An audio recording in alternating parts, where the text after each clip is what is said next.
Père lambda, on a un collier de nouilles, un cale-livre en pâte à sel ou une cravate en papier canson. En ce qui me concerne, vous, j'imagine que vous devez vous contenter d'une chanson de Mathieu Chédid ou d'Anna ou encore de Joseph, pas de bol.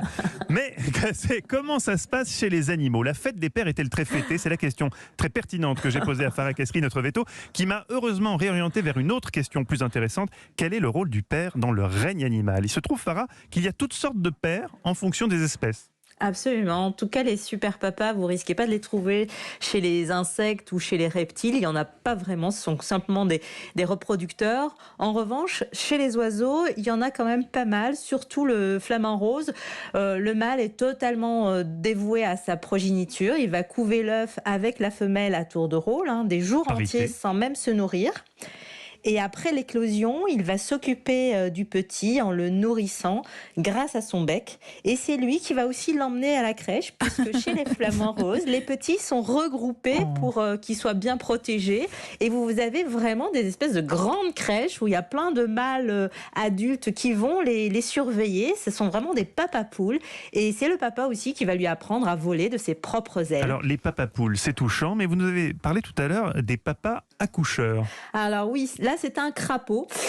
Son nom scientifique c'est Lalith obstetricans. Il est surnommé le crapaud accoucheur parce qu'il faut savoir que le mâle il va se placer sur la femelle quand la femelle va vraiment mettre bas. Et pour accomplir donc sa fonction de futur papa, qu'est-ce qu'il va faire? En se plaçant sur le dos de la femelle, eh bien, il va s'agripper avec ses pattes avant et avec ses pattes arrière. Vous voyez bien un peu les pattes arrière d'un crapaud, ça a quand même 5 petits doigts. Et bien avec ses doigts, il va aller récupérer les œufs qui sont à l'intérieur de la femelle, un à un. Il y en a entre 15 et 80 œufs. Ah, c'est du boulot, il va les féconder, puis il va devoir les porter sur son dos.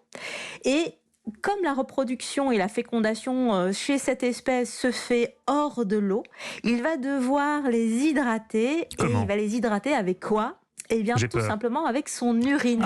Parce merveilleuse nature. À distance d'une source d'eau.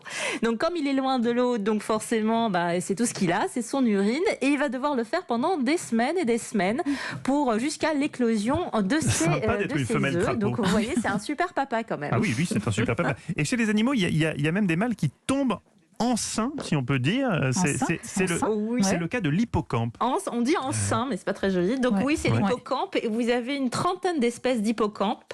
C'est toujours le mâle qui va être en gestation.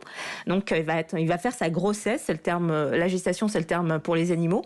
Il a une poche qu'on appelle la poche incubatrice, qui est vraiment située dans la partie ventrale de l'animal. Et à la saison des amours, c'est la femelle qui va aller rechercher un mâle. Elle va rechercher un mâle qui a une poche vide et les deux vont s'accrocher l'un à l'autre en nouant leur queue et la femelle va transférer ses œufs vers la poche du mâle. Le mâle, lui, va fertiliser les œufs à l'intérieur de cette poche et c'est lui qui va les couver. Il va rester seul. La femelle, en fait, elle a donné ses œufs et elle se barre pour refaire sa vie. Donc c'est quand même assez cool dans cette espèce. C'est vraiment l'inverse. Bon, moi, j'ai pas du tout cette image dans l'espèce humaine, mais le mâle chez les hippocampes, il se fait pas vraiment avoir parce que au moins lui, il est sûr d'être le père et c'est pas toujours le cas chez les autres espèces.